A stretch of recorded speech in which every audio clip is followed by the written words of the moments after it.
Fellow auto detailers, welcome to the show that features interviews with today's most successful auto detailers.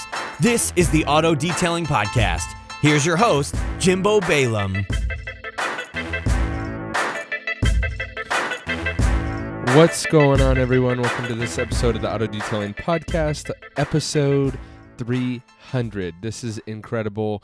To be honest, I can't believe I made it to episode 300, but here we are. I'm excited to have this super duper intimate conversation, and the best part about this episode is that it's really going to enable you as the listener to just be a fly on the wall.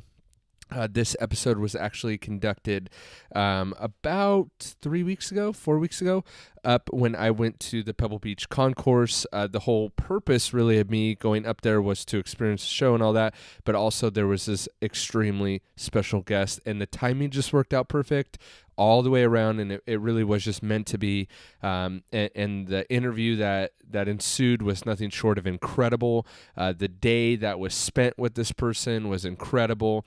And I think a friendship has been built, and at least the foundation has been laid. So I'm really, really excited to let this episode play out. And it's a little rough in the beginning, and there's some wind. We're outside, we're walking, we're kind of finding a spot to settle in. But I really wanted to leave it in because it really helps you as a listener to put yourself there in this conversation with us. And I think you guys are going to be really, really excited about that. So product of the week, even though it's episode 300, still not going to short you guys of the product of the week. Product of the week from autofiber.com is the Big Thirsty. It's a 36 by 24 waffle weave towel. And the name Big Thirsty doesn't even do it justice. It should be like, I don't know, this thing just sucks water. And you can save 20% and get free shipping on this product. It's the Big Thirsty. It's a drying towel. So you could save 20% on that at autofiber.com if you use offer code Jimbo. And as my previous rants about shipping cost and all that sucks, that's why Autofiber is giving you free shipping. And as a bonus, if you use my offer code, helps us track where the sales are going, you are going to get an additional 20% off. So look for the Big Thirsty. It's a ginormous drying towel. Can be yours. All right, this is episode 300. I hope you guys enjoy it. Please give me your feedback on my Facebook page, Auto Detailing Podcast, or that would be facebook.com/Auto Detailing Podcast, or I guess you can go to autodetailingpodcast.com. But without further ado, here is the founder's story with none other than Adam Pitale, live at Pebble Beach Concourse, actually sitting at the Bentley House. Which is pretty crazy. So this was a whirlwind weekend for me all around. So here is my sit-down conversation with Adam Pitale from Adam's Polishes on how he started his company sitting in front of the Bentley House at Pebble Beach Concourse. I couldn't have got any further out of my element, so I hope you guys enjoy this interview. Here we go. One last thing, I just wanted to hop in here before we get started because I forgot to add it in, and then when I went back through the editing, I wanted to make sure that I told you guys before I started getting the notice, and that is that there is some wind. I didn't have my windscreen on my digital audio recorder, so there is a little bit of wind, mainly in the beginning, mainly only in the first like 5 or 10 minutes. So if it gets annoying, I'm sorry, but I promise it's not the whole interview. I tried to cut out as much as I could, but it's only the first couple minutes that the wind is going to be bad. So if you can bear with me through that, I've fixed the problem and corrected it and picked up a windscreen because I underestimated how windy it was going to be. But anyway, here we go, episode 300. That's how I start, real mellow. Love it. Auto Detailing Podcast, we are walking in. What do you think of what you've seen the past few days? What have you done? What's going on? These last few days have totally confirmed my enthusiasm for cars. You know? Love Just it. Total confirmation. Where did it start for you then with cars? Let's start there. What was it that, do you have like an earliest memory that, you know, were your parents into cars? What was it? Do you remember? My dad has always been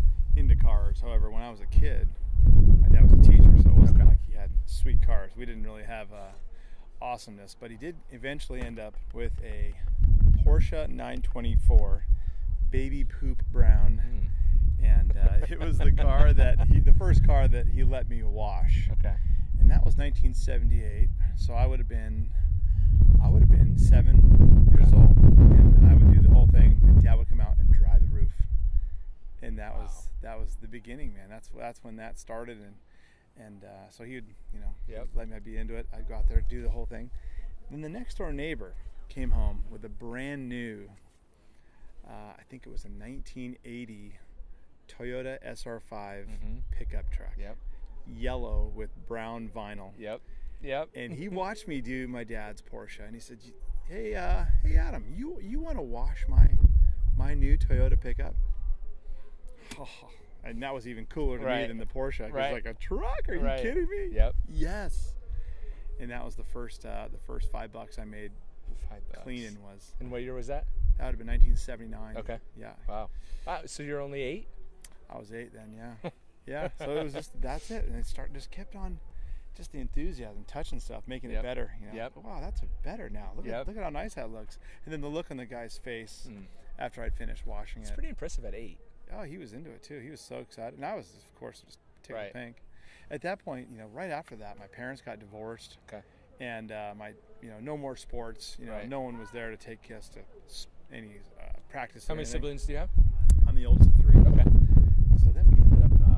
We could keep walking around. We're literally walking around Bentley here at Pebble. We may even get in trouble for recording. This is a pretty good zone. This is a pretty good zone for us, right? Let's be honest. We're sitting here around the new Bentley SUV, wrapped in the most delicious leather you've ever seen in your life. Two-tone leather. It's ridiculous. But you'll make sure and get some snaps for this one for your video. But we already found your next car. Yes, right? It's the all black one. It's all black. Yeah. The Dadmobile. Yeah. My wife's gonna have to drive that around a little bit. Maybe. Yeah. Right. Yeah. Not yet. Not yet. Yeah, we're not there yet. But anyway, so my deal ended up. My mom, as soon as my parents ended up getting divorced, and we all just kind of fell out of sports because no one was taking us to practice anymore. Right. One of those times. Yep. My mom started dating this guy that was a cyclist. Okay. And he had this light blue.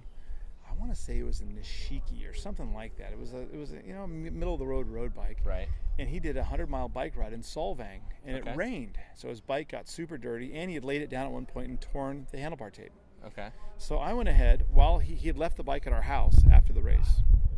This is Mike Garst, Dr. Michael E. Garst, and he is literally the reason that I'm in this business today. I owe total gratitude to that guy for this. So I went ahead and cleaned his bike. I cleaned it completely. How old are you at this point? It was probably 1980. I was probably 9. Okay. 9 years old. Progressed pretty quickly. Yeah. Well, and this is like the world happening around me. Parents getting a divorce. Totally. It wasn't like I didn't schedule this. Totally. This was just the accident. Yep. Well, I went ahead and did his whole bike, and I retaped his bars. I'm friends with a guy, Jim, who owned South County Cycle League. It's now called Buy My Bikes in San Juan Capistrano. I'd go down there, and Jim would let me assemble new bikes out of the box to get the bike parts that I needed for my bikes. So I had Schwinn's. I've always been a Schwinn guy. Okay. And I need new pedals. And I'd go down there, and I'd say, "Hey, Jim." He'd call me Gherkin. "Yeah, Gherkin, what's up?" I go, "I need a new pair of pedals." "Oh, okay. Well, you assemble these new bikes." He sold new Fuji bicycles. So I take the bikes out of the box, assemble them, tighten the, do the brakes, run the derailleur cables, mount the bars, the seat posts, put on the pedals. And he'd let me do that for parts and tubes or tires or handlebar tape or whatever I needed. Right. So he was just awesome, and he'd let me do that. And it was a cool deal. So I'd go down there, and so I went and got the stuff for this Dr. Michael Garst's bike and turned his bike around. Well, turns out that, who knew, but Mike is on a team at Allergan Pharmaceuticals with like 100 other doctors who are all cyclists, and they all ride together.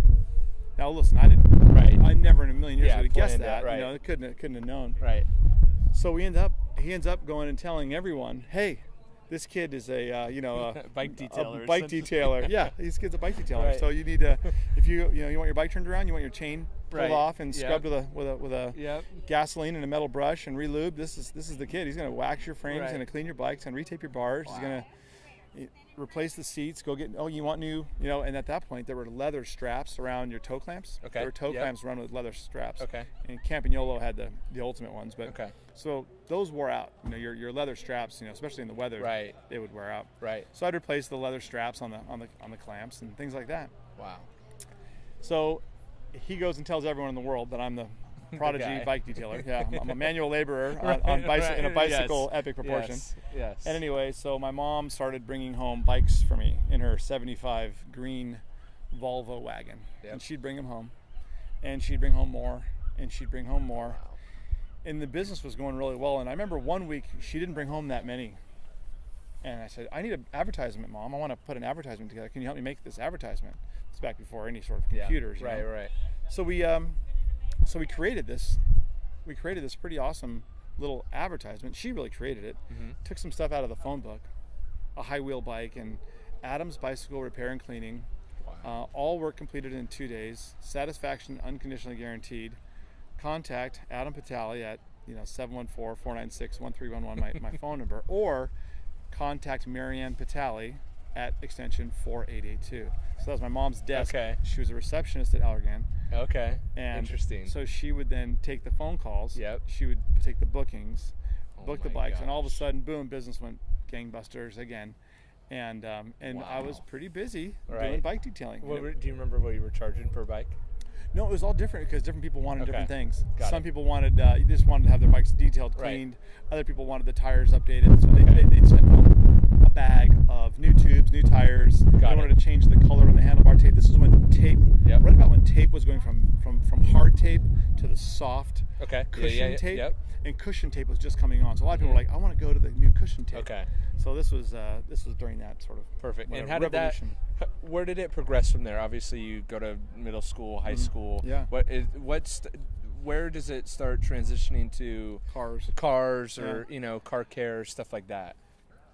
I was about 11, and at that point, my parents moved to parents got divorced, Right. and my dad moved to an area of like townhomes. Okay. So a whole bunch of houses Right. in a little neighborhood. Right. So there's like a Target-rich environment. Yep. I was able to go out and do that, and then so I made little advertisements, and I went and put them in everyone's mailbox. Similar. Right. Yep. Adam's detailing. Right. you know. Right. And I'm 12 years old, and I'm able to drive the people's cars from their house to my house Right. and back. And it was just incredible that I had the opportunity that people would let me drive their cars. Right. So for me, I could do it for free. Right. Because just driving all these Yep. awesome cars Yep. was like wonderful, and any car was great. Totally. That's kind of how it progressed. At that point, I ended up in a situation where I had the entire area. It was called Mariners Village in Dana Point, California, and Mariners Village was pretty shiny. The whole neighborhood. Right. I'd got anybody who would pay to have their car done. I'd pretty much You had nailed it all that. dialed in. Nice. There was no competition. Right. It was me. Do you remember what products you were using back then? Or Mothers. Okay. I was using Mothers like crazy. Okay. And Mothers was some stuff, and then really what ended up coming on was Durr stuff. Okay. And Durr Shiny Stuff is this company that was started by this guy Yep. named Dave Herbert, who's amazing. This guy, he taught me how to demonstrate and everything. This guy was selling his stuff at Bill Yates Porsche Volkswagen in San Juan Capistrano. Okay. And he literally ended up with a partnership with Bill Yates. And I could ride my bike to this place to get my car polished. It was easier access than Okay. I didn't have a car. You Right. can't drive, you're 12. Right. So I started using all this Durr stuff, Durr Okay. Shiny stuff, which was even better than Mothers, Right. because it was a little higher end. And it was Okay. German, even though it was made in Right. Santa Fe Springs, California, right? Not exactly. Kind of German. Hey, everyone's got a story. German. Yeah, it's German. Sure, why not? So anyway, it was great. That stuff was awesome. And Dave was just a wonderful guy. I'm this little kid, and he'd help me Right. out. He just, I'd buy a bottle, he'd give me a bottle free type Yep. thing. Yep. He did this Durr vinyl stuff, Durr Shiny stuff, Durr tough stuff. Oh wow. All this Durr He stuff. had it all. He did a lot of great things. So Dave really helped me. He'd say, hey, Adam, try this, and here's a new thing, try this. So I did, and the business grew. And when I turned 12, I met a kid in the next neighborhood over, or the little nicer houses. Right. His name was John Hodge, and John Hodge had a Volkswagen Beetle, a little red bug. And John would come over and help me detail cars sometimes. And then we started end up getting people that requested us to go to their house to detail because they didn't really want to drive their cars, Right. or they had 2 or 3 cars, and for us to Right. go get them, it was further than I could drive as a 12-year-old, in the neighborhood. Yeah. It's That was crazy. outside the gates, Yeah, early- outside the walls. Yeah, early 80s, a Right. lot of stuff was could slide. Well, I ended up hiring John, Oh my gosh. and he was 16. He had a 'Cause he could bug drive. because he could drive. So we'd fill the front of the bug up with all the detailing stuff. Yep. We'd put the vacuum in the back seat, and we'd go and do mobile detailing. detailing. Yeah. Wow. And it was just awesome, man. I mean, I was 1982 or Right. 83, and Wow. and then that really opened it up, and Okay. then the business grew quite a bit then. Right. And when I turned 16, that was 87. I had a pretty neat business going. I Yeah. turned 16. Bet. So you've never worked for anyone else? I've never had a job. No, I never took a Wow. paycheck. Right. Right. So anyway, the way that worked out was just so interesting because I was able to grow this little thing, and all of it's trial and error. Right. And let me tell you, a lot of error. Right. A lot of error. That's Oh. called experience. Yeah, experience. We'll call it experience. Yeah, a lot of whoops. Yeah. Whoops. Shouldn't have cleaned the engine on that 560 SL Mercedes. Yeah. Hopefully Oh. they don't see that. Yeah. Oh, I had the Mercedes-Benz station wagon repair, the mobile repair guy, out to my driveway. A couple times. Whoops. Yeah. By the way, Cosmoline on the 88 560 or Right. 86 560 SL is really hard to remove, and blasting the schnockers out of it with Right. water is a bad idea. That's what I learned. Just one of the many Yes. lessons, Whoops. Oh yeah, that wagon. That's an expensive Gosh. wagon. Oh my When the little 300 TD Mercedes Yep. wagon pulls into the driveway, love it's a those. $300 minimum Yep. for that little house call. I love those. Yeah. Oh. No, So they're cool. so then you're using dirt stuff. Yeah. Got a nice little mobile detailing setup going on. Then you go to college, SC. Well, first I'm in high school, Okay. and in high school the business had gotten a little bit busier. I started going around and finding that I can't really drive around to I can't get as many cars done because Right. of the drive time. Right. I'm Right. I'm living in Right. Dana Point. We're detailing all over Southern California, but Right. really it's so hard. I shouldn't say Southern California, Orange County really. Right. But the more we drive, the less we make. Right. Yep. Yep. So we started focusing on limousine fleets Interesting. because there are tons of black, swirled up, scratched up cars, Right. and the white limos. And back in the 80s, there were a lot of white limos Right. still. They had the white tops, and they Yeah. were dirty, and Yep. they looked bad. So they ended up in a situation where the limousine company was easy to achieve because I'd go meet the owner of the limousine company, and I'd offer to do a car for free. Mm-hmm. And that's how that limousine company Free always gets really. people. Oh, it does. Yep. And you see him. I'm looking at a fleet. I'm like, how about Right. I do this one because I know Yeah. exactly how to knock Yeah. out all the swirl marks. I'm going to Exactly. scrub that top. I'm going to do Yep. whatever. Get the puke smell out with Yep. So I went out and started doing those free details, and those free details really grew the business.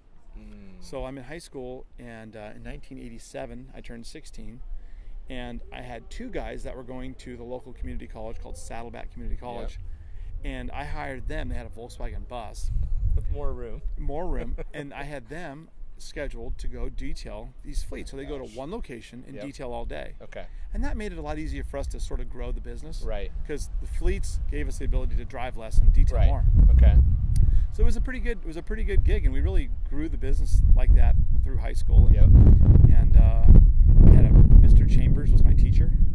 Mr. Chambers was the coolest teacher ever, but he was the kind of teacher you don't want your kids to have because I would go to Costco. Right. It was then called Price Club, Price actually. Club, I remember. Yeah, Price Club. I get all my Simple Green. I Yeah. always bought Simple Green. Okay. I love Simple Green, by the way. Those guys are awesome. We sell competing products now. Right. But That's okay. they're They wonderful. could still be cool. Jeff Hyder, the president of Simple Green, is wonderful. Yep. I live Help me go. literally a half mile from their their building. Isn't that a wonderful spot? Yep. Killer spot. They chose their location well. Yeah. So I ended up with the first brick phone. Remember the brick Yep. screw on the Yep. antenna thing? And I had to get 2 so that my guys out there on the field could call me and say, hey, Right. Adam, I need more towels. I'm out Okay. of Simple Green. I'm out of wax or wash or Right. whatever. And then at lunch, I always had Mr. Chambers. And Mr. Chambers would let me Go. go, and I would give him a jug of white Zinfandel for his wife and a bottle of Cuervo every time I went to Costco, because they would sell Got it. if you went to Costco and you had your own Costco card, They would sell anything. anything you Didn't want. matter. Yeah, I put a couple cases of Corona on there. Right. It was Good to no go. big deal. He took care of me, and I was able to basically cut out at lunch every day Wow. for my senior year, which was a great way to grow the business. 'Cause, Right. I was only in school till 11:45. Right. And then Oh my out. gosh. It worked out. So that was. And you're still using Dur Shiny stuff at the time? Oh yeah. Okay. Oh, Dur stuff, man, all the way. Okay. It was great. And there's some other products that Sure. Dur didn't make that we had to go get elsewhere. Wow. But it worked out to be a really fortunate, again, Right. just lucky. Yeah. Right place, right time. We ended up with a situation then next when I went to college that I just kept detailing. I went to USC, but I wasn't loaded. Right. So it was an expensive school. So I took loans and detailed all the way through college. And one of my best friend in college, Matt Dugali, is a builder. Built a house. What's his last name? Dugali. Dugali Yeah. and Pitale. Dugal, yeah, and it was Dugal and Pitale. Okay. So that was the Dugal. That was the joke. You're going to Dugal and Pitale's Okay. house? Trouble. You're getting in trouble. So he built houses for the rich and famous. His dad was a major architect, and he just happened to be, Right. He my picked roommate. his parents well. He and I were fraternity brothers. Okay. He chose his parents well, but he added a ton to the business. Got it. So he built houses for Sly Stallone, Chris Rock, all these guys. So these guys became my customers because Matt's like, here, I'm doing this guy's house. You had the in. By the way, Right. I'm talking to him every day. We're picking out Wow. linens and Right. wallpaper Colors and whatever, Yep. granite. And Yep. by the way, who's cleaning Yeah, your cars? yeah. My roommate Adam's going to clean Yeah, your he cars. is. There's no damn well, for sure. So we did that, and that was cool, man. That was it's a whole different vibe. Yep. Again, thanks to Matt on that.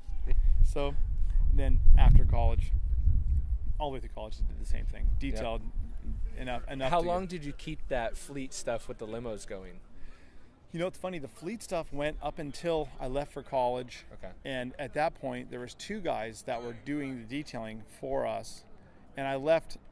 Orange County, went to LA to go to college, and these 2 kids that were working with me since high school, they were like, "Hey, man, can we just take it over? Can we do this? Right. Can I get involved in this? Right. Sure. Yeah. Go for it, man. I mean, it's a cool deal, and I was ready to do something different. It was time to go to college. It was changing life. Yeah. But it was a wild ride, buddy. Are you watching this guy wipe down the car? I am watching. Exactly. I'm watching this guy, and this thing's using Windex, but I wonder what he's using exactly. Maybe we should go ask him. Let's go check it out. Let's go ask him. And you can keep talking as Yeah. I'll just act like I'm not recording. Let's get a bottle of water. Yeah. All out. Water's done. Let's find out. So then, where does product sales come in? Because it seems like that kind of sales, that sales gene has always been there, and I'm getting to witness a little bit of that even this weekend with the conversations that we had just had with those other one guy in front of that crazy Bugatti and. Right, the General William Lyons collection. Yeah, and cool, I could see it. I could see you can't help but not, and it wasn't even a hard sell, but you're always looking for opportunity. Oh yeah. So was it a natural transition then after college to go to kind of product sales, or how did that go? That was an accident too. That was fortunate. So crazy are these back seats? Yeah, this is crazy. This thing is absolutely fabulous. These Bentleys are insane. I can't serious. believe they're just letting us walk around. I know. It is great. It's such a candy spot for us to do this. We can sit on this bench right Yeah, there we and can. hang out. Let's see if there's any more waters in this thing. I think the water game's over. Yeah.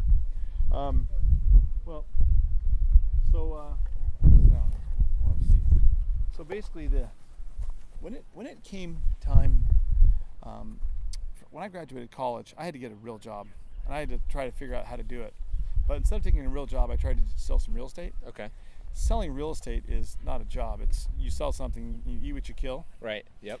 Only it's 1996. I just graduated. The market is in the tank, and I tried to sell apartment buildings, and I failed rather significantly, with the exception of detailing every single broker's car in the office. Marcus and Millichap, Long Beach. I detailed all those guys. Isn't it weird how detailing, like, I can't tell you how many times I've tried to quit detailing, and it just sucks you right back in. It's like, it's almost like once you get the bug, you can't, it doesn't leave. Yeah, it doesn't leave. Well, it's one of the most rewarding things you can do. It's instant gratification. Like, and you touch something and you make it instantly better. You're like, and in most times, instant pay. Instant pay too. I love that. Yes. Hand to mouth. That's the story of my life. Yes. Hand to mouth. Yep. It is so rewarding. I love it. I still love detailing. Right. So after college, I tried to do that for just a little bit. Again, it was eat what you kill, not Right. no pay, nothing like that. So I realized, you know what? I don't think I'm cut out for real estate. I'm really bad at it, and I have no passion for it. Right. And I know these guys are making big money, but they're all a little bit douchey. Right. A little bit kind of douchebag guys. Yeah. Like, gosh, I'm not. I made a few good friends there, but there's definitely all the top guys. Right. Were so crooked. Right. I'm like, I don't think that commercial real estate's necessarily in my game. Right. So, okay, let's do the next thing. So I went and checked out, because I one of the things that I remember doing as a kid was going to the Orange County swap meet and seeing what is going on out there, because Right. I love that place. We used to go get olives and this Yep. delicious bread, and Used to be buy a poppin' spot. It was hopping. Well, this is January of 2000 now. I tried real estate and just back to detailing with a college degree. Okay. I'm trying to make student loan payments, right? Ouch. Well, yeah, tell me about it. Whoops. Yeah. Well, I go and I walk this thing. I get a brand new pair of Nikes, and I go walk the swap meet like crazy. And I bolt up and down each lane, and I'm looking for anybody selling anything. And there's one guy with this beat up old pickup and an old wretched hood selling this one bottle wonder wax. It slices, it dices. You hear the spiel, and you're Of course. like, Yep. BS. Yeah. No way. And it's white chalky crap, and I'm watching him try to get the towel wet before he wipes it off, so the powder doesn't go everywhere. Right. And it was just like, it was time for this guy to be done selling stuff. Right. So I'm like, you know what? I bet I could sell dirt shiny stuff here. I know I could. And if I keep selling real estate during the week, I can come out here and do this on the weekends. And I sold one building ever, and got my little tiny paycheck, Right. and was able to kick open the Dershiny stuff interesting. shop at the Orange County Swap Meet, and that started on February 6th of 2000. I opened up. You'll put this image up, because I'll give you the picture. But it's a picture basically of a folding table with a piece of paint throw, kind of like the crappy orange and white cloths you get from Home Depot when you're painting. Yep. One of those over the table. The throw cloths. Yep. And like one bottle of each of Dirt Shiny, Right. Dirt Vinyl, And Dirt did Tough. he loan you the product and absolutely said, did. Absolutely. And he sell came out what with you me. can? Oh, okay. And Dirt Dave came out with me. Dirt Dave came out, and we set up together. Wow. We set the hood on fire. We spray painted it. We sprayed lighter fluid on it. We rubbed road tar on it. Sounds like Facebook ads I'm seeing right now. Dude, it was hilarious. Dave was such a funny guy, but he taught me everything about how to demonstrate and sell car care products. So again, when I say, what got me into this? Right. Pure 100% luck. Right. 100% luck. Right. From just people that I ended up getting close to that were super, they figured it out. They nailed it. Right.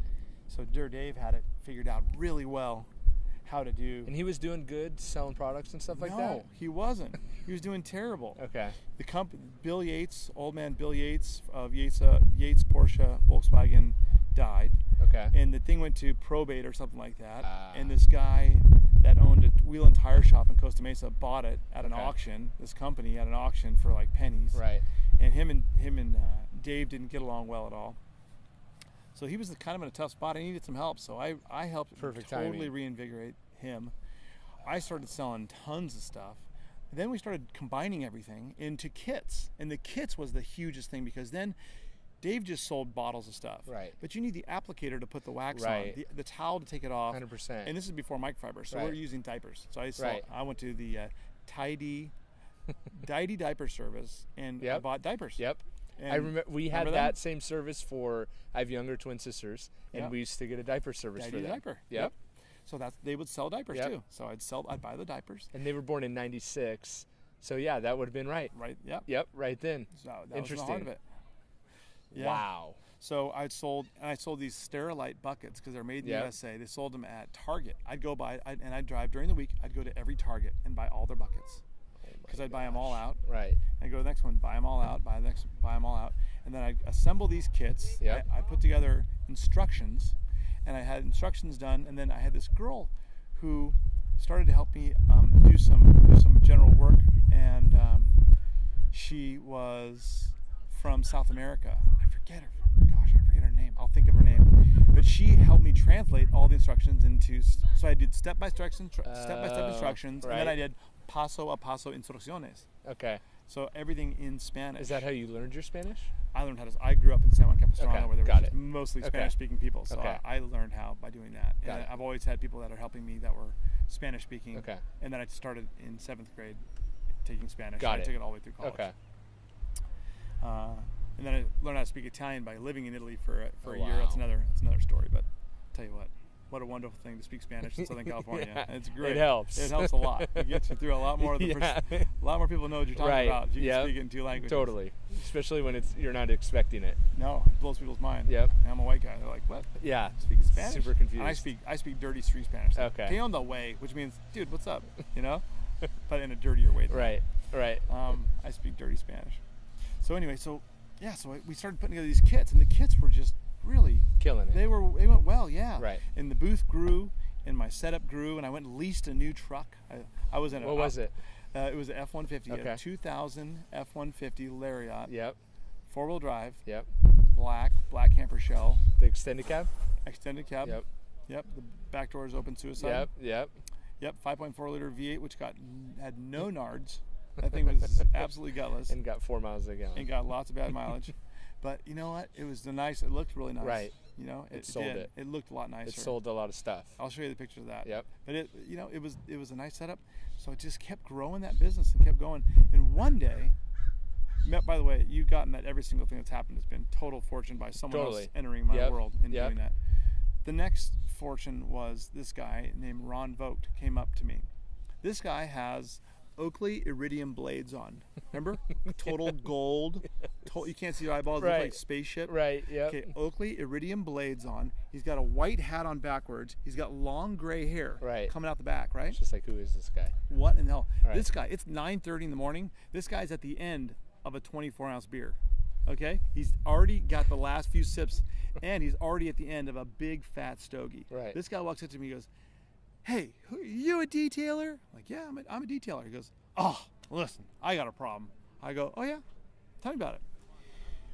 "Oh man, I got these trucks, and they're red, and they're turning pink, and it's eating up my budget, and I'm spending all this money repainting them, and this is driving me crazy. I need help. Do you think that you could maybe detail one of these trucks and see if you could fix it so I don't have to?" Because it's just killing my budget. I'm getting buy tires.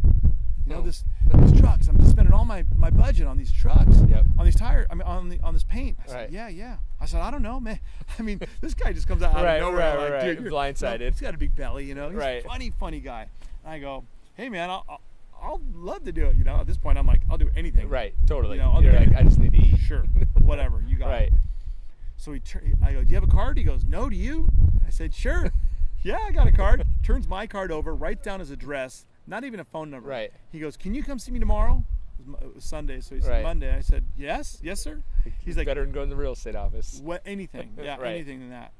And I said, "Okay." So South Central, L.A. Oh no. I'm like, "Oh, you're kidding me." South and you're Central. in Dana Point. I'm in Costa Mesa at the swap meet. So Right. And But you still lived in Dana Point or San Juan Cap?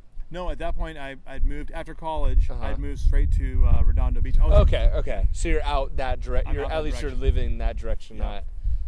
Yeah, And, okay. and I've got my first warehouse, which was 1,000 square feet, and I built a loft upstairs, And you're living there. and I lived in it. I lived in it for 3 years, right on the railroad tracks, 3645 Inglewood Avenue, number 12. Oh my And gosh. it was on the railroad tracks, right at Inglewood and the 405 freeway, Yep. right on the railroad tracks. It was the loudest Do you ever place go you'd ever back by? Absolutely, it's crazy to see, and I love it. Total like, if you ever want to feel like grounded, and Right.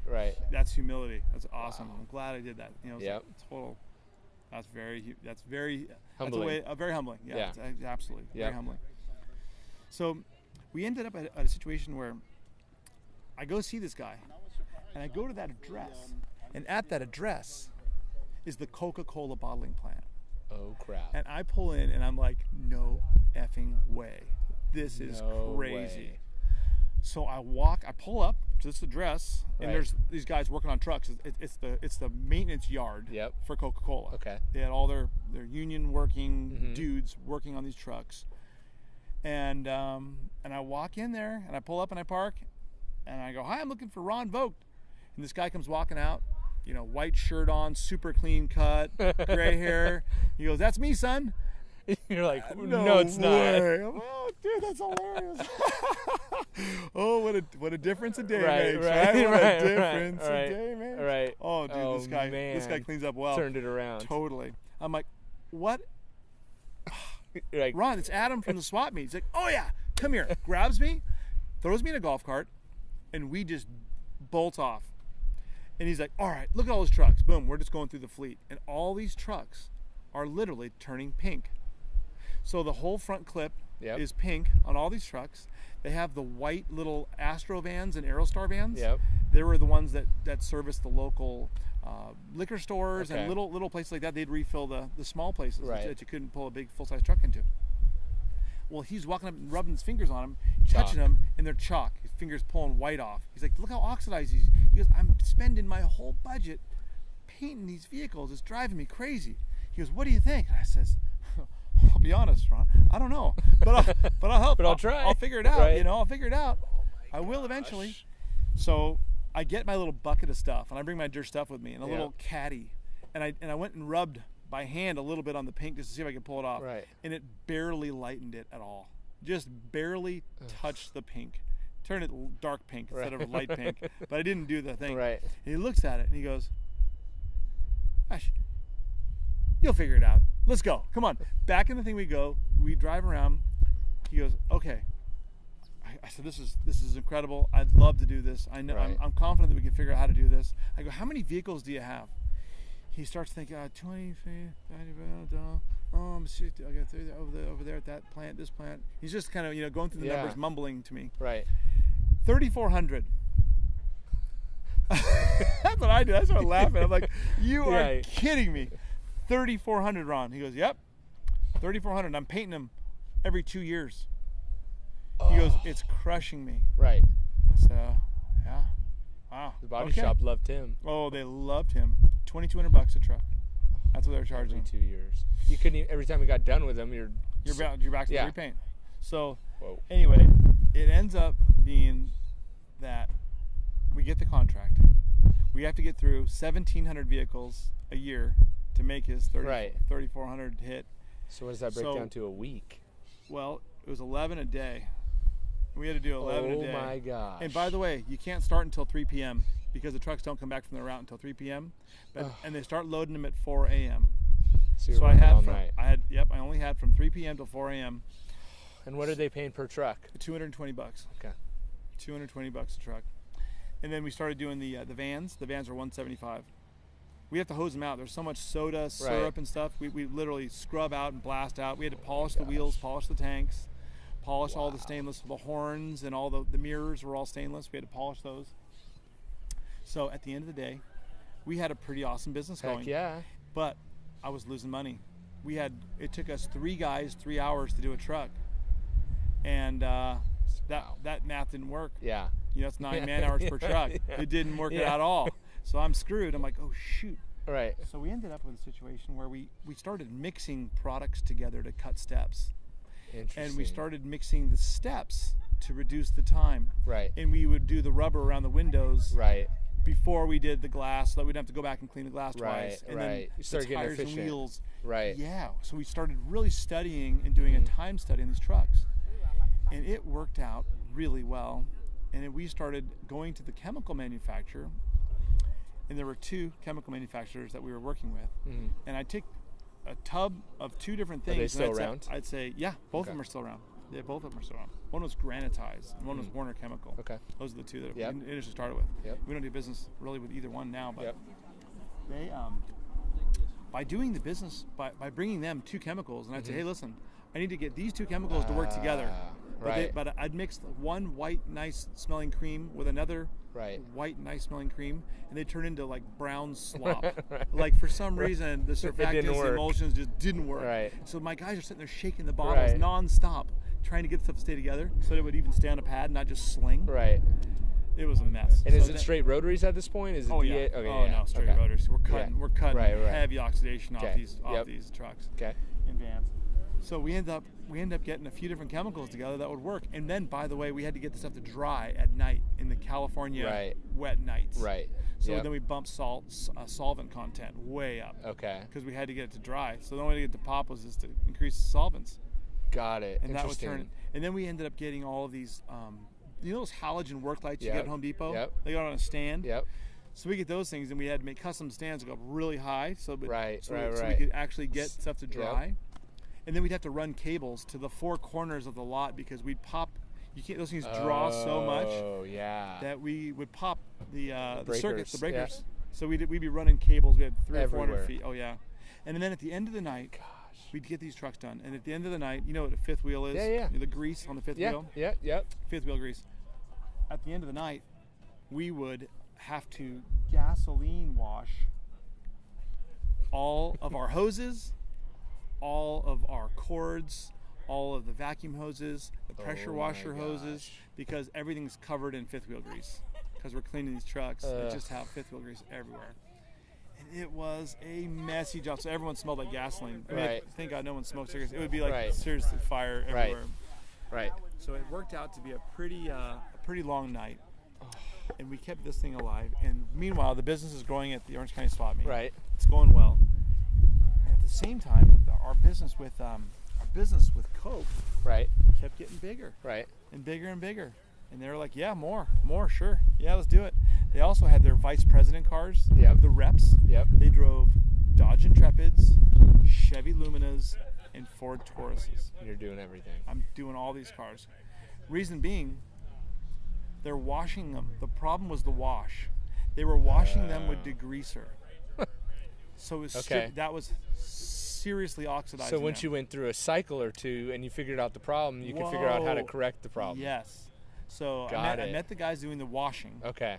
And I said, guys, what are you using for the washing? They're like, using this. It's awesome. It cuts all the stuff off. I'm like, well, I'm sure it cuts everything off. Literally, even cuts, the paint. It destroys them. Right. So we ended up working together and going to the chemical company and saying, guys, here's the soap that we need. We need a wash and wax soap. We need a soap that's not going to be a high pH stripper soap. Okay. Let's get a soap that's going to be a little bit less. Because then after a couple years, this could turn into some seriously profitable stuff. Right, selling chemicals. Well, it worked out to be a pretty interesting deal, and we kept growing the business. Right. Kept growing the business, and then we picked up one more account, which was a really neat account, and that was UPS. In UPS, the fleet business for me was so smart because you could go to one place, you could get a lot of work done. UPS found us. They were having problems with water scale on the windows, and then of course they were taking out trees, so they were scratching the sides. Yep. So they were to refurb a car. They were actually replacing glass at some points. Oh my gosh. They were driving them through. They were driving through the daily wash, making an absolute mess. Right. And they let them spot. So we went in and buffed the glass out. We would acid wash sometimes the glass. We would do everything, and then buff out all the scratches. So between UPS and you had a phenomenal gig going. It was a really good gig, yeah. And then it was so interesting. What ended up happening next was like one of those turning points that, again, you just can't believe how fortunate it was and unfortunate at the time. Right. Coca-Cola had an explosion at a plant while we were there. So we go to plant. Okay, we go one plant, like let's say Downey, we did all of Southern California and one plant in Vegas. Oh wow! So we did Rialto, Downey, Torrance, or was it Lawndale or Gardena? I forget where it was, but it was near in our backyard. So anyway, we go to one plant and just work there until all the trucks are done. Go to the next plant until the trucks are done. Well, there was an explosion. A propane tank had exploded. It blew a hole in a wall. It blew over some pallet racking on the inside of the wall. The guys come over and said, "Hey, Adam. Yeah, I kind of need you to get off the premises right now." And I go, "Oh yeah, why? What's up?" He's like, "Well, I just checked our records. We don't have your workman's compensation insurance on file, and if you don't mind, I'm gonna need you to get off the premises, quick." Like and read between the lines. I go, "Right now." I go, "No problem. We'll just finish this truck." He goes, "Oh no. You're not finishing this truck. Right. You're getting off the grounds right now. Like you're gone. Right. See ya. Yeah. Pack up your crap and get off here. Hurry up. OSHA's about to be here, and we need to be free of any additional liabilities. Things." Yep. We're like, "Okay, fine. You got it. Done. We're out of here." So we bolted, and we came back, and they said, there's been a change. We've reviewed. Our labor union has reviewed your contracts. They're allowed to audit contracts. Right. The labor union has decided that they could actually do this work. Of course they can. And they could hire labor. Right. Now that you showed them how employees. to do it and their issues. Yep. And we could do that. And now, of course, the trucks weren't oxidizing as fast because we've gone from degreaser to normal soap. Well, in 2005, we lost the account. Wow. But could you still supply them with chemicals? And we only aligned them with our chemical manufacturer to buy the stuff. Oh, no. And what the chemical manufacturer did was they took amazing care of us. Right, of course. But they were, yeah. they're like, they had, see, hey, Adam. thanks, we're buying this Right, stuff. right. And it was the truck wash company that was buying it, not Coca-Cola Got buying it, it. So okay. they didn't see it as Coke buying. They Right. saw it as, Sure. called Great White was the wash company. Okay. Great company, and a great guy owned it. So, bottom line, it went away. And at that point, Ouch. we had changed all the chemicals that we developed to detail Coke trucks Right. had become Atoms because we didn't have a name for it. So I started selling the Atoms alongside the Dirt stuff at the weekend swap meet. Oh. I tried to buy Dirt Shiny stuff. My dad had said, Adam, my dad at that point had become successful. He says, son, I think that you're probably buying more of the Dirt stuff than they're selling anywhere else. Right. Why don't you try to buy that company and maybe I'll help you finance it? Well, I offered and they said, oh no, we're quite happy. Dirt Dave, but really it was his partner. Said, oh yeah, no, I'm quite happy with Dirt. Right. Dirt stuff's performing quite well now. Right. I said, I know because I'm selling it. I'm doing not to toot my own horn, but I was Right. selling a lot of car polish. What would a solid weekend of sales be? You know what? The $5,000 a day number was the Okay. was the good Okay. number. So we hit $5,000 a In day. sales. Yeah. Okay. At the swap meets. Got it. Rain would cancel it. Yeah. Rain would be terrible. Sucks. But and then in the off seasons we'd only do $2,000 or $3,000 a day. But it was more than enough money for me to live, and eat, and enjoy myself in the, Yeah, in the I bet. warehouse. Yeah. I didn't have no overhead. None. Totally. Okay. Zero overhead. Interesting. Yeah, it worked out well. So at that point, it was a pretty interesting time in life. The deal with we did all the trucks that were at the Oakland, California, or You just ripped is it Velcro? oh yeah, license plate. Yeah, Velcro straight on the paint. Takes all kinds. Interesting. Yeah. Well, anyway, so the UPS guys were like, "Hey, Adam, I think that we've got this figured out now. We know how to how to soften the water." So we're like, "Okay, so you're out. So we went Two from biggest we accounts. did a little over $1 million in detailing for Coke a year, Wow. and we got down to Zero. And at that point, our and this is a miserable job, Right. mind you. This Yeah, is an it's all night, every night. crap work. I'm smelling like gasoline Yeah. every night. And by the way, I didn't have a shower. I would go to the 24-hour fitness and get a shower at 3 a.m. when I got back, or 4 a.m. and then go to bed. So I was living in my warehouse. So it was an interesting lifestyle. It was a really interesting lifestyle. But and with $1 million in revenue, Right. I think I made $60,000. So it wasn't like I was Right. High on the hog. balling. Right. Yeah, I wasn't living too high on the hog. Right. Pretty humble. Yeah. So after that, it was right about then that it was time to start a website. And This is start what, 2006? 2005. 5. Yeah. 04 actually we started the website, and 05 really made it decent. Okay. So in 05, the AdamsPolishes.com started, and we started selling stuff online. 2005. It was crazy, and you won't believe it. Again, you want to hear a fortune? A little company set up across the street across the walkway from us at the swap meet, trying to test a new toilet bowl cleaner. It was a quick release toilet bowl cleaner. There was a disposable head on the toilet bowl cleaner, and you'd clean the toilet, and you'd pull it out, and you'd hit a quick release, and it would go in the trash. It was a test, a consumer, to test consumer interest in this product. They went and set up at the Orange County swap meet. They set up right across from us, and it was Clorox. And they were testing this new product. Wow. Clorox watches our booth get mobbed, and they're just like, holy crap, who is this company? Meanwhile, Clorox owns Armor All, and they want to go up against McGuire's. Right. So Clorox gets online 2 days later and buys like $5,000 worth of our most expensive detail kits. Okay? Branded as Adams. Adams Polishes. Okay. They buy So our- is Dirt Stuff out of the picture by this time? At that point, yeah. Okay. Because and they declined the offer. They declined the offer, Okay. and as soon as I started bringing my own products in, they pulled the rug out from under me and said, "We're done with you. Okay. You're not gonna sell us anymore. You're gonna be selling your own stuff. You don't need us anymore." And no one's ever heard But I of wasn't Dirt Stuff ready again. and I wasn't ready. I didn't have all the stuff. So boy, that I have. And that weekend, thank God, I'm telling you, God is good. It rained. The swap meet was closed, and I had a full extra week to get labels done for the rest of the products. my gosh. And that was that, man. It was crazy. And the guy that owned that company that had bought it at the auction was pissed off. He was kind of an ego guy. Yep.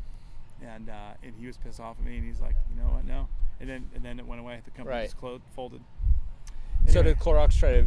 So Did Clorox, they make a run at you then? They made a run at us. Okay. They bought the product. I thought it was a stolen credit card. You Yeah. know, why would I you bet. pay $5,000 Right. of kits, like 18 of our super deluxe kits, Right. like $300 or $400 kits? I'm like, that's crazy. But okay. You're like, I need money, and Yeah, I'm I'll sending take it. them out, right? Yeah, I called them. I said, listen, just before I send this out, I just want to make sure you did order 18 of these kits, right? Oh, yes. This is Jessica Diaz at Clorox Corporation in Oakland, California. Wow. We were set up across from you at the Orange County Swap Meet. We saw your operation, very interested in to see. We bought these kits so we can have our team sample them. I'm like, God is good. Yep. No way.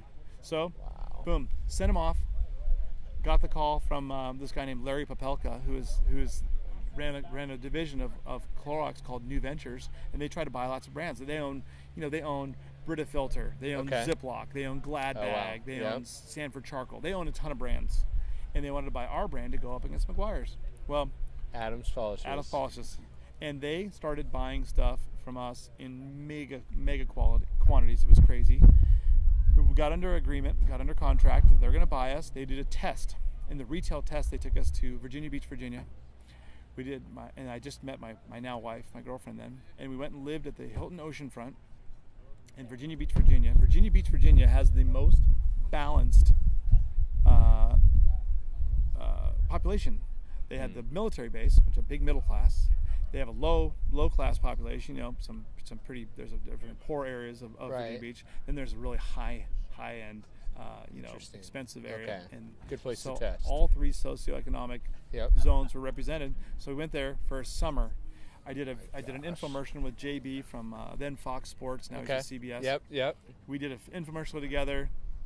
They paid for all of it, you know. Wow. They were buying products from us for $119 a kit. We were selling them retail for $99. So it was just the craziest thing, dude. It was like big company crazy. Like, what? Right.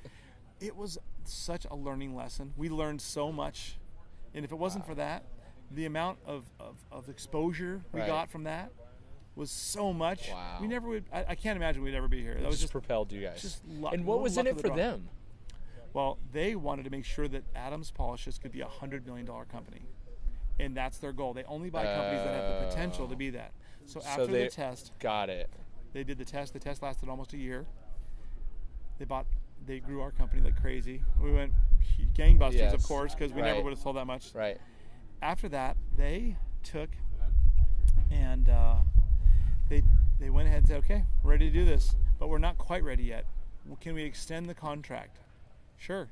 So they had a date that they had to do it. I'm like, sure. Will you accept $50,000 in exchange for a 30-day extension on our right to purchase you? I'm like, you don't need to give me one penny. I think that'll work. But I mean, yeah, 50 grand. Are you kidding me? That's all the money. Right. You know, I'm still. Right. You know, I'm no longer living. Now I'm living on top of a garage in Yeah. Hermosa Beach, Yeah. and a lot nicer, but still not Right. great. You know, but nicer spot. And well, bottom line, they came back. The then CEO of Clorox had suffered a heart attack. He was a total car guy. And I believe his name was Jerry Johnson. Anyway, he suffered a heart attack. And he resigned. He's like, I'm going to hang out with my kids. I'm not messing around with this Right. work thing. I'm done. Done. So they hire a new CEO. Clorox hires a new CEO who is I believe is the vice president of Coca-Cola. If you're listening to this, you can Interesting. fact check me, make sure it is. But I think it was the CEO of Coca-Cola. This guy came along, looked at new ventures. There were 13 companies in the cooker that they were trying to buy, Right. acquire. Yep. You know, this guy comes in. He says, I don't like that. I don't like that new ventures deal. So he ended up canceling all 13 companies in the new ventures program, and they went and they bought Burt's Bees, a Interesting. much bigger company instead. But Burt's meanwhile, Bees, you know, worked out. Yeah. But you worked out. It worked out perfect. Couldn't have worked out any better. I couldn't have asked for more. Again, it was the absolute luckiest. You're sitting next to a guy Right. who got fortunate every single day, more every day. It's funny. I randomly know a company that got bought by, or is actually in the process of being bought by Clorox. No kidding. What's the company? We could talk about it off. Oh, I man. don't. We could talk about it off It- out of here Got because it ties into detailing a little bit, and it'd be actually really cool. But Interesting. they're in a tiered buying process Yeah. where actually Clorox has guaranteed a set amount of sales for like 3 years, and then if it reaches the like 49 million a year in revenue, or $50 million a year in revenue, Clorox has an option to buy out. If it gets to, the company has an option to sell it to Clorox. If it reaches 100 million, Clorox can just buy them out, which rings true to your story of a $100 million company. That's their deal. Interesting. That's what they like to see. That but they have to remind me after we get done with this, and we'll talk about it. Very interesting. So that's the boost for Adams Polishers, and that's all it needed to kind of the initial get through the rough period. Maybe the rough first 5 years or whatever. It helped us tremendously. It was so fortunate. I mean, what luck. Right. Those guys happened to set up across from us at the swap meet. Just what are the chances of that? Right, totally random. I mean, an Oakland-based company. Right. They're really, truthfully, a Delaware, of course, quote-unquote, based company. But, right? Because why would you ever be a California with some of the biggest brands in the world. Right. So, they're not in Pleasanton, I promise. No, they're not. No, they're not. So that happens. Swap meet keeps going good. Do you stop doing the swap meet after you get the big push from Clorox? Swap meet kept on keeping on. It kept on keeping on until 2009. Okay. And at that point, the swap meet it's funny as e-commerce started to come on the strong. Swap meet took it down. It did. Yeah. The swap meet started taking it down. Because I remember going to that swap meet as a kid and it being just it was hot. Yeah. And then I remember little by little, spaces would open up, and then the last 2 rows sucked, and then they'd bring in the rope a little bit further, a little bit further. Exactly. Do they even do it anymore? I don't know now. I thought they started doing something else over there.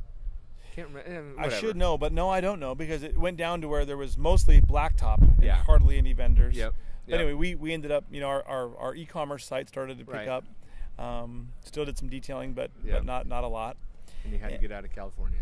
And that was the time that we decided, you know what, we should, as an e-commerce company, being based in California was a penalty because we couldn't get products to either to the East Coast quickly. Too far. Another couple things that happened that were just ridiculously fortunate. One, I'd go to Barrett Jackson, and going to Barrett Jackson, I went there just to go check it out. I just drove my truck out there, and I was handing out samples in the parking lot. Oh my gosh. And this guy comes up to me. He's got he's got trailers, aluminum trailers stacked, like 10 brand new aluminum trailers stacked on top of each other. And he watches me. I'm walking around wiping all, because Barrett Jackson in 2002, they used to unload the cars on the dirt, and they would be parked on the grass. So the cars are just dirty by the time they got off the truck. They're dirty. Right. So I'd go over there and help people wipe their cars down, and I would help people like crazy wipe their cars salesman, down. Giving out samples. Oh yeah. Salesman at heart, man. Oh yeah. Well, I love it. It was, and you know what? I like selling. Selling's easy when you're helping somebody. Yes, like, 100%. Plus, I love touching stuff. Right. I love touching the cars. Right. Like, these beautiful cards. Let me touch them. There's worse things. You could be selling real estate. I could be. Oh, that was terrible. That was not my gig. But Right. this guy was sitting there watching me. He was sitting on a stack of trailers. His name is Tommy. Tommy's from Ada, Oklahoma. Tommy sits there and watches me. He watches me go and clean 20 of these cars being unloaded off these trailers. And I'm giving out samples, and I'm giving out business cards, and I'm just trying to do whatever I can to make this happen. I'm in Scottsdale, Arizona. Anyway, this guy watches me. He goes, "Son, I've been watching you. You want to come on in and set up with me?" I'm like, yeah. "What? Yeah. Will you help me wipe these trailers down?" Yes. Yeah. Tommy of Tommy's Trailers from Ada, Oklahoma. Another just crazy, this ridiculous fortune, right time, right place, and right guy there. Right. This guy brings me in to Barrett Jackson and lets me set up in his booth and sit there and sell some stuff and give out samples inside of Barrett Jackson. And it was like, the guy is the sweetest guy in the world. Literally, that was another next level bump. Right. And then that in that auction business, I learned so much stuff. And then I met his son, Rusty Hudson. Hilarious. He's like, "Adam, you got to do Carlisle." Oh, Rusty's hilarious. These guys are a lot of character. Right. Let's just talk about a lot of character. Tommy's Trailers, Rusty, Yeah. Tommy. These guys, he's like, "You got to go to Carlisle, Pennsylvania. We got to do the Carlisle shows." Okay. So, boom, I got to Carlisle, Pennsylvania once. Set up there, do a show. And it was massive. This venue in Carlisle, Pennsylvania. I've never heard of Carlisle. Right, I'd never, yeah. I go there, and it's these massive shows. And we absolutely knocked it out of the park in Carlisle, Pennsylvania. And that's where we ended up meeting and getting together with West Coast Corvettes. Okay. And they became business partners of mine. Oh, wow. They bought into my company. Wow. And we did not get along at all. And then things went badly, ended up in a big Why buy. did you take on a partner? Well, because I was suffering. Okay. In 2004, it never stopped raining. I swear it was the wettest year of the world, and I was so broke. And these guys were like, "Hey, we're gonna do this." They had a big, giant, beautiful black, white, and red tractor trailer. Interesting. And I'm like, "We're gonna set up like that? Yes, let's do it. Let's go to the in. shows. Yep. Let's do it." So we did. We were supposed to do that, and then by the time we got in and got through it, the 07 was kind of when it finalized. 08, the market crashed. Their business went into the tank. And, they were struggling. I was struggling. Everybody was struggling. And then partnership fizzled, and I went on my own way and bought them out. And got it. yeah, So, nice. it was one of those stories. But Right. But the whole going to Carlisle was amazing. Wow. What a total change. And it changed our company from a Southern California company to a nationwide company. And we started realizing that we're shipping stuff so much now. Right. We started shipping. Our website got busy. Yeah. Shipping. Well, Doesn't make sense to ship from one side of the country. exactly. Yeah, the California to Pennsylvania, Right. and people came from all over Canada, Right. New York, Florida, all converged on Carlisle for these shows.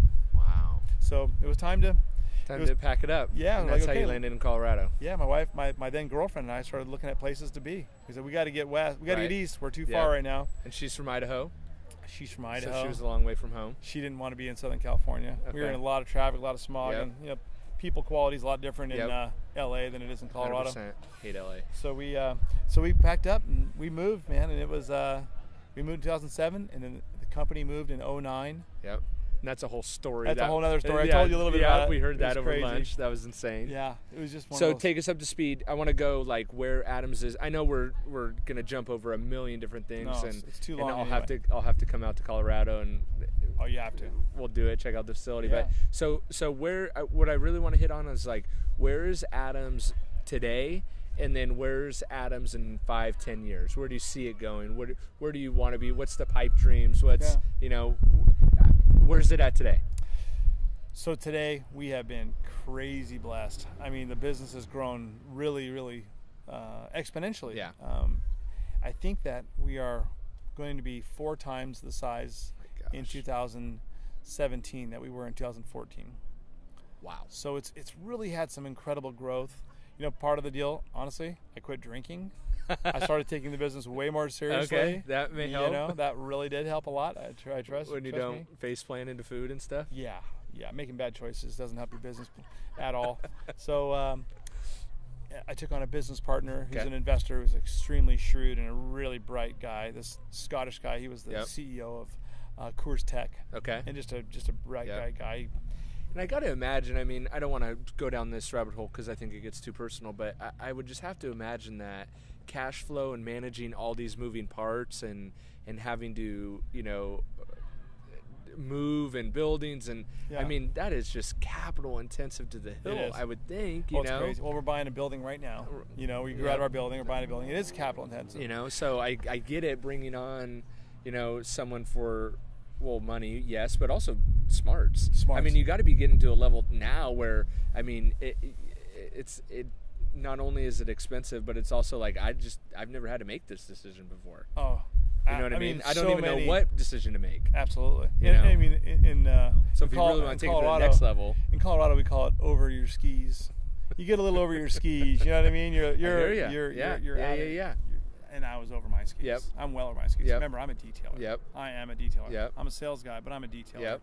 So, a couple of the things that we were able to do that really helped us grow massively. One, our relationship with General Motors. We're the official car care products for Corvette and Camaro. They now stock all of our products in the GM distribution centers around the country. That's helped us grow a lot. That's been a really I can imagine. It's been helpful. Yeah.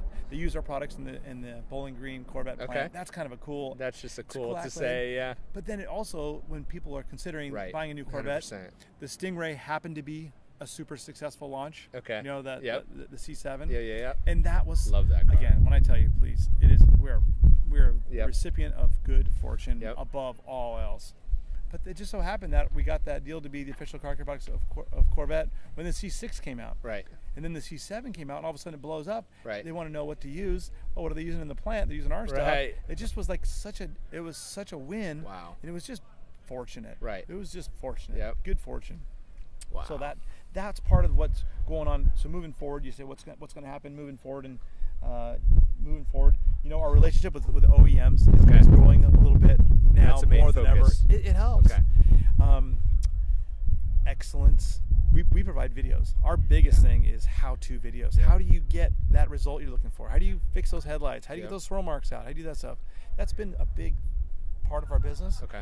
And the fact that I do the videos, and I'm a normal guy. Right. I'm a detailer. Yeah, evident. I'm not Yep. like some.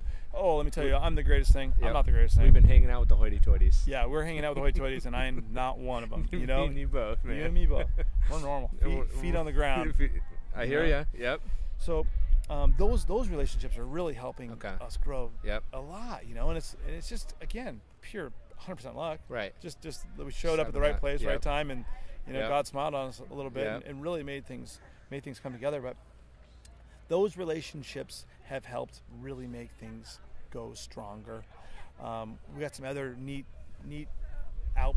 avenues to sell that have become really big, and Yep. even our simple things like our relationship with Amazon. Yep. Amazon's, everyone's like, oh no, Amazon's the enemy, they're putting everybody out of business. Hey, there's some places in America where you cannot take Right. and pay a UPS driver or a FedEx Right. driver to get there Right. cost effectively. Right. I mean, and Right. Amazon's got discounts that no one Yep. else has. They're making those people able to do e-commerce and Yep. purchase online and get stuff delivered. Well, I'm not hating on Amazon at all. Right, they're getting right. out to those people in the middle of nowhere that no one else can get to cost Yep. effectively, Yep. and it's working. Right. So those relationships, Okay. strong, Nice. growing. I've heard some crazy stuff about selling on Amazon and There's- how that works. There's people that have bad stories, but I'll tell you what, our story, at least so far, Yeah.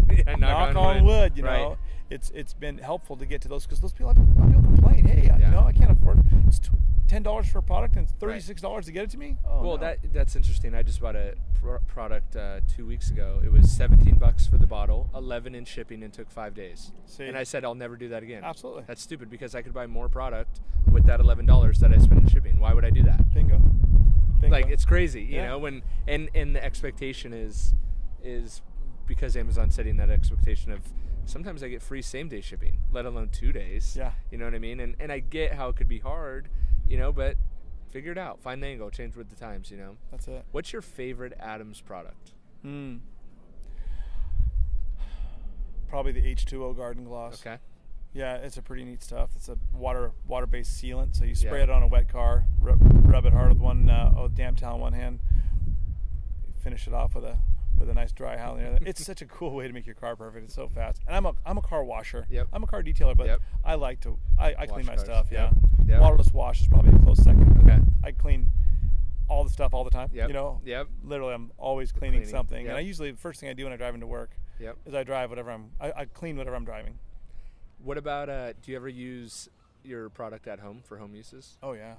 What's your favorite? Oh, Does your yeah. wife use like the glass cleaner? Oh, the glass cleaner, waterless wash on Okay. granite countertops. Oh, okay. Huge. Interesting. And on stainless steel. Yep. Okay. Very effective on stainless Yep. steel. Okay. The waterless wash towels are the best dishwash towels. If you have a dish towel that, Okay. that you like, I guarantee you that waterless wash towel will blow your mind as a better dish towel. I've had to use microfiber towels sometimes getting out of the shower, and I'm like, these are actually phenomenal bath towels. I know.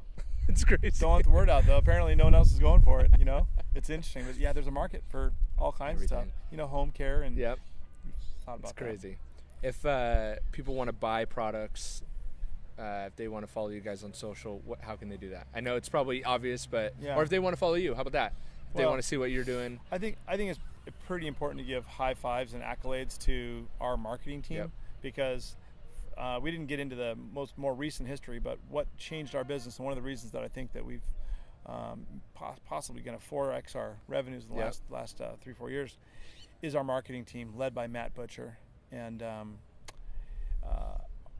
that guy, Matt Butcher, has rung the bell in Nice. such epic proportions. Again, I just got lucky Yep. and found Matt, and He came to to you, work with right? us. He Yeah. came to us. He's the kid of a Porsche Club member. But man, this kid just gets it. He's absolutely on point in the social media that we have done now. Matt and his number one gal is Courtney Oglesby. The two of them on our marketing team are Kill it. amazing. They are literally responsible for the growth. Wow. For a big percentage of it. They've just nailed it. It's been incredible. They've really done a heck of a lot to make the biz grow. So Instagram, Yep. Adam's Polishes on Instagram Yep. is cool. I think we We're might about have 180,000. Is that it? That's cool. And It's a lot. it's a lot. It's a lot of people. Well, for a small business. Yeah, And I think so. I mean, I always look at it as like, a guy started a podcast one time and he told me, he's like, oh, we only got 300 downloads. And I said, dude, could you imagine a room full of 300 people?